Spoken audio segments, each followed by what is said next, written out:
this little light of mine. I'm gonna let it shine, let it shine, let it shine, let it shine. My mom used to always sing "This Little Light of Mine, I'm gonna let it shine." Her singing had an urgency about it, an urgency for people to listen, for people to know that they were working for a cause and everybody needed to join in because there was so much against the Black people back then.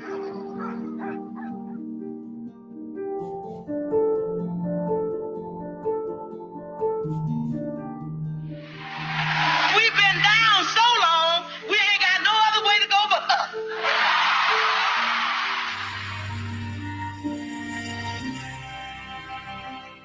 My name is Jacqueline Hamer Flakes, and I'm the youngest and only living daughter of the late civil rights activist, Mrs. Fannie Lou Hamer. People have written books, they have made movies, they have done bios, but they really don't know the real Fannie Lou Hamer. We have been Black powerless people for 400 years. My name is Monica Land, and Fannie Lou Hamer was my great aunt. Her husband, Pat, and my maternal grandfather were brothers. One of the things that I saw that was missing in all of the documentaries and clips that I'd seen on Aunt Fannie Lou was the family element. Stories that I had been told and heard my entire life, those were missing. That personal side of her life was missing, and I thought people needed to see that. Aunt Fannie Lou had always said was that she had spoken at every college and university campus there was. And once we started researching this film, we saw that that was just about true. She had a very large presence. I've been very concerned with young Black people in Mississippi, and there's no need of getting an education, running to some other place. Fight and make it right here. I'd take a chance in Mississippi quicker than I would Chicago, because we at least know where we are here. But they got some of the same hypocrites up there. It's just like these white racists down there.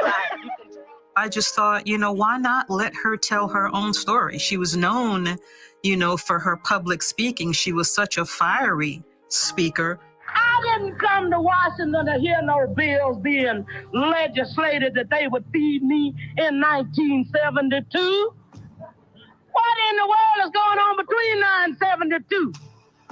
I'm thinking about what you gonna do for my people in December. When she spoke before other people, she told them about her background, her history, the cotton fields, where she came from. And so it just seemed natural to just build that and let her tell her own existence. See, Mississippi is not actually Mississippi's problem. Mississippi is America's problem. My name is Jimmy Lee Lacey, and Aunt Fannie is my great aunt. She was the baby of the family. She believed truly in God. Our family was kind of a religious family, and you was gonna do something in the church. If she was there, you were gonna do something, whether it was sing, pray, preach, or whatever. It looked like everybody was quiet. And if there wasn't a preacher, there's a Sunday school teacher or a Sunday school superintendent. We were brought up like that. But we was taught to love everybody, whether you was white or Black. Skin never made a difference with her when it come down to righteous or come down to being right. In the same way with wrong. If you're wrong, it didn't make no difference what color you were. If you was wrong, she told you was wrong. If I hate you because you hate me, I'm no better than you are. And all we want to do is to make these people understand that we are human beings and we can work together. Long before she got involved in civil rights, she was saying, We are sick and tired of being sick and tired. We are tired of working for $3 measly a day, going home and being too tired to cook what little we did have. because she was. Picking cotton was such a chore. My mother picked cotton, and 50, 60 years later, she's still traumatized by seeing cotton fields. She hates to see them because of the drudgery that it was on them. And so Aunt Fannie Lou did this for so long. And so that saying just followed her all of her life.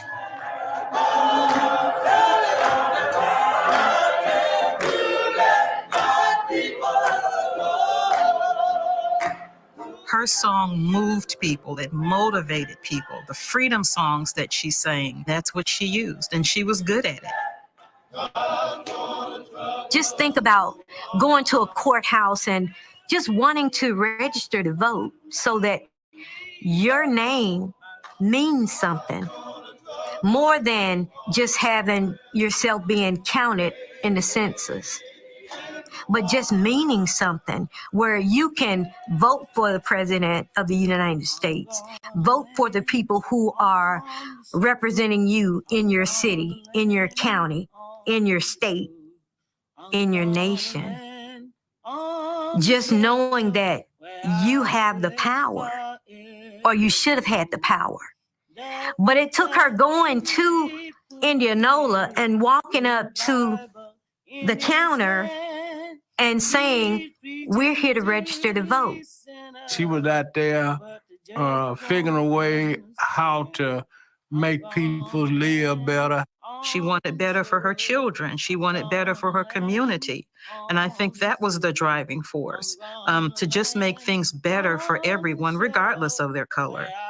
Aunt Fannie Lou helped organize Freedom Summer.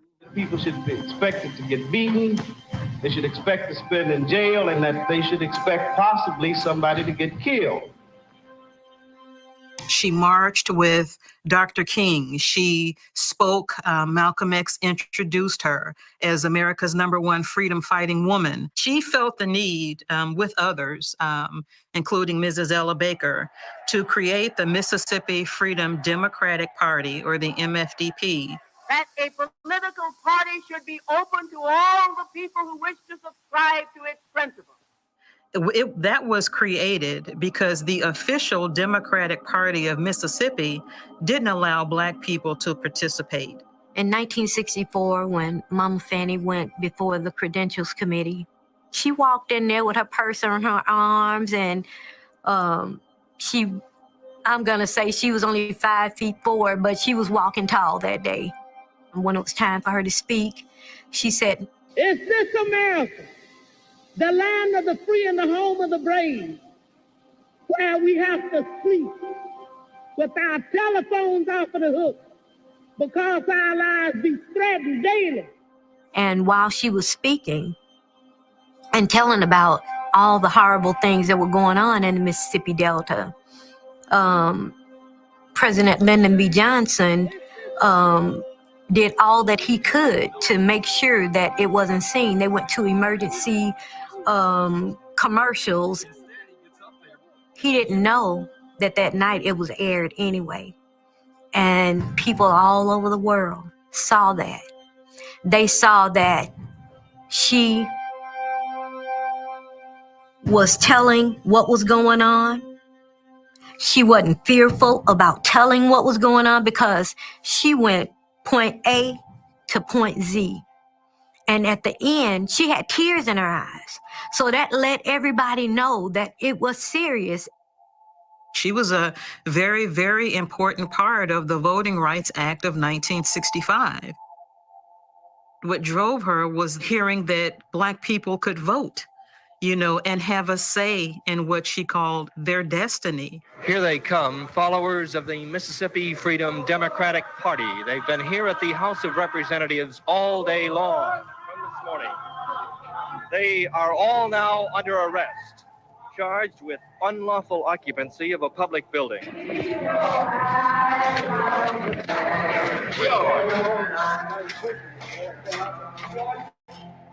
I realized who my mama Fannie Lou Hamer was when she took us on a trip with her to Atlanta, Georgia. and they had a convention going on, and I saw Mama on stage, and she had that hand on her hip, and her head was reared back, and she was talking, and she was giving the information on what happened to her in Winona when she was beaten. What happened to her in Winona, Mississippi changed her forever. I have a blood clot now in the artery to the left eye and a permanent kidney injury on the right side from that beating.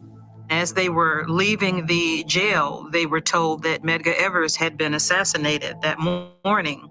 15 minutes past midnight, Evers got out of his car beside his home in a Negro residential area.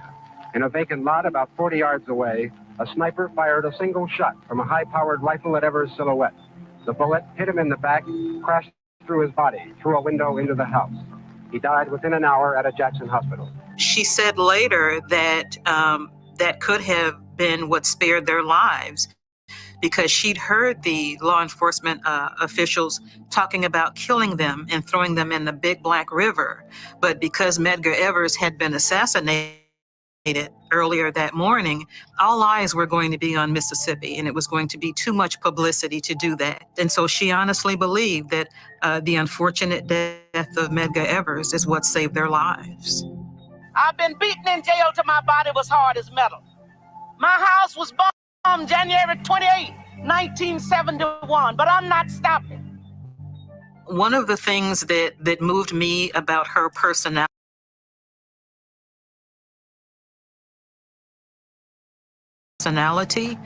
her voice was so commanding.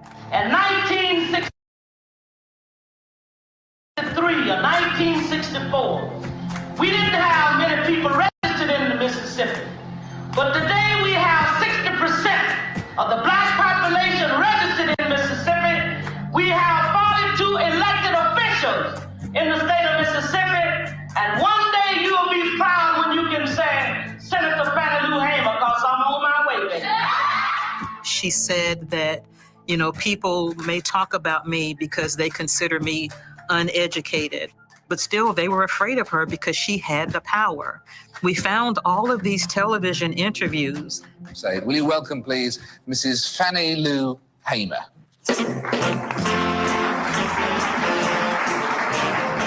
Where she was face to face with older white politicians. She was not intimidated by them because they were educated, particularly when she knew what she was talking about.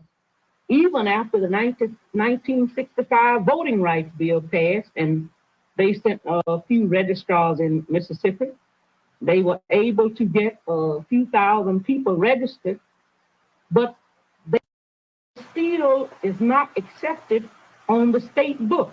And the only way these people can vote is on a national election. Well, how can they say they're fighting for the right for people to vote when we're not allowed to vote in the state of Mississippi? You got a good point there, but That was amazing for me to see, that you had these old politicians who had been in politics for years with this woman that came out of the cotton field and told them where to go. You know, it's both funny and amazing at the same time that she had that kind of power. She had that kind of presence. In the state of Mississippi. And we are tired of people saying that we are satisfied. It was so effective. Dr. Martin Luther King did not like to follow her on stage because she was so dramatic. Harry Belafonte raised the money that sent her and several other SNCC delegates to Africa to visit President Sekou Touré. Mr. Harry Belafonte's wife, Julie, was with her. And Mama Fannie was amazed by the things that she saw in Ghana. Black people working in the bank, running the stores, you know, people, the president came to the hotel where they were. And Miss Julie came up to the hotel room and she was like, Fannie, the president is here to see you. And Mom was like, no, I'm not going down there. I got rollers in my hair.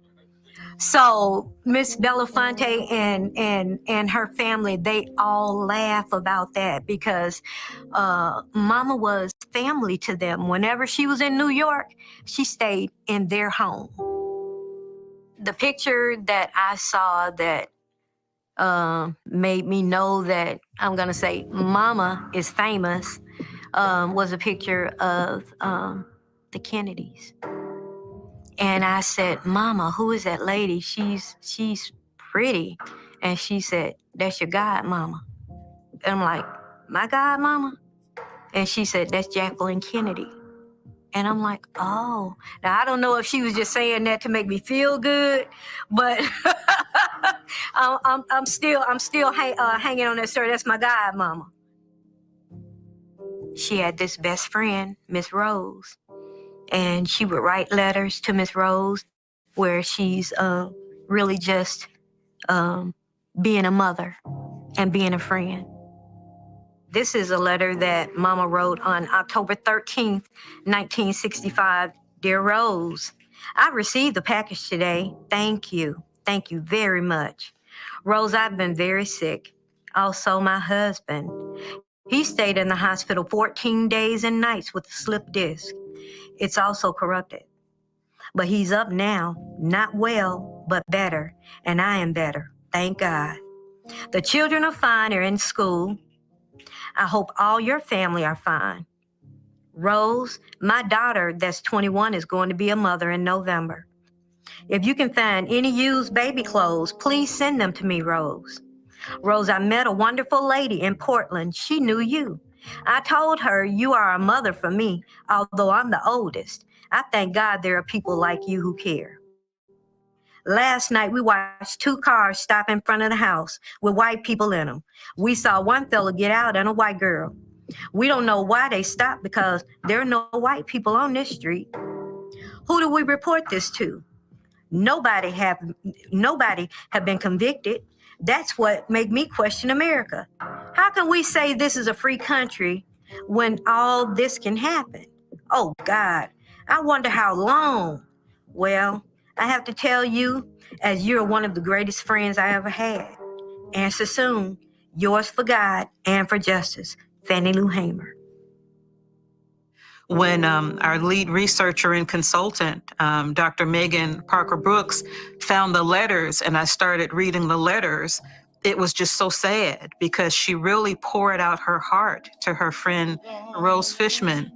And it was almost like seeing 2 different people. You saw the person, who motivated the crowd and got people to go register and vote, and the person who was shot at and all of that. But then in the letters, you see a woman, you see a mother, a wife, a friend, and all of the baggage that came with that. This is another letter that Mama Fannie wrote to Mrs. Edgar E. Smith. And this is a person in Massachusetts that she knew. Dear Mrs. Smith, this is to assure you that your letters and checks and also all the boxes. Mrs. Smith, the money was so much help. I've been sick again and couldn't have gone to see a doctor. If you all hadn't helped me, I just wish I could put it in writing how I feel about what you all are doing for us. It makes my heart feel so good. Mrs. Smith, I've lasted a long time behind the beating. I got in jail, but it is catching up with me now. My whole body sometimes is sore. But I'm going to work until my days are done. Thank you all for everything. You're for God and justice for men. Mrs. Fannie Lou Hamer. She had just tremendous health issues. And when she was told that she had a tumor and needed to have it removed, during the procedure, a white doctor performed a hysterectomy on her without her knowledge or consent. And apparently at the time, a very common practice, and it was termed a Mississippi appendectomy. How can you do that? But that's what they were dealing with back then in the 50s and the 60s. When I think about those things, I really get angry. I get angry because she worked hard. she worked tirelessly. And I mean, when she was diagnosed with breast cancer, and it was already in a late stage when she found out, she would tell me, Cookie, come on in here, baby, and lay down by Mama. I'm cold. And back then, I didn't know what she was really doing. But the last few days of her being in the hospital in El Bayou, Daddy Pap took us to see her. And we started walking in the room. Me and my sister started walking in the room. And she started screaming, get him out of here. Get him out of here. She didn't want us to see her like that.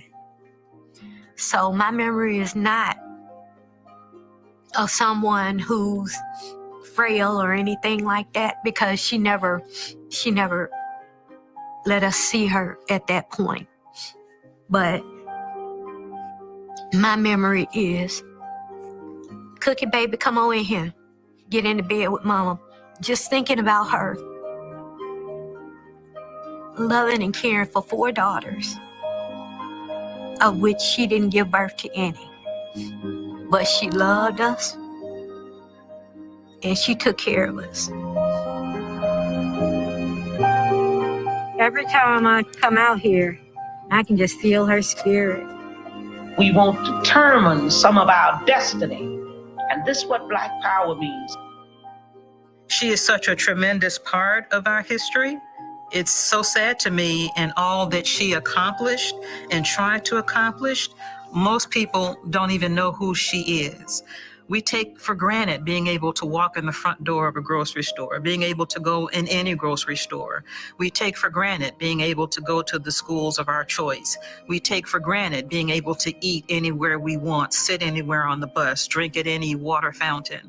Those are things that she and so many others fought for, died for. And so because her sacrifices were so great and she died the way that she did, and she is such a part of history, I would just like to see her recognized for what she did and for the sacrifices that she made for this effort. We want people all over America to know that we're fighting on a principle. And we gonna say now, go and tell it on the mountain, over the hills and everywhere. Go and tell it on the mountain to let my people go. Now everybody sing that, you know it. Go tell it on the mountain, over the hills and everywhere. Go tell it on the mountain to let my people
talk about Georgia. Elections taking place there, and Pastor Jamal Bryant, new.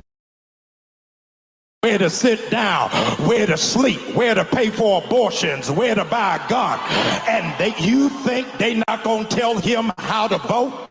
In 2022, we don't need a walker, we need a runner.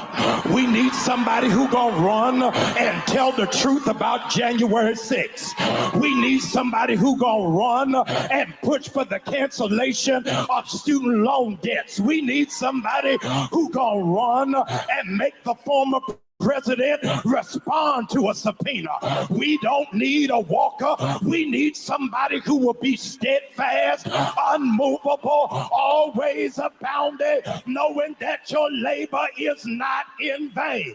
Georgia, I need you to know the slave Negroes y'all are used to don't live here no more.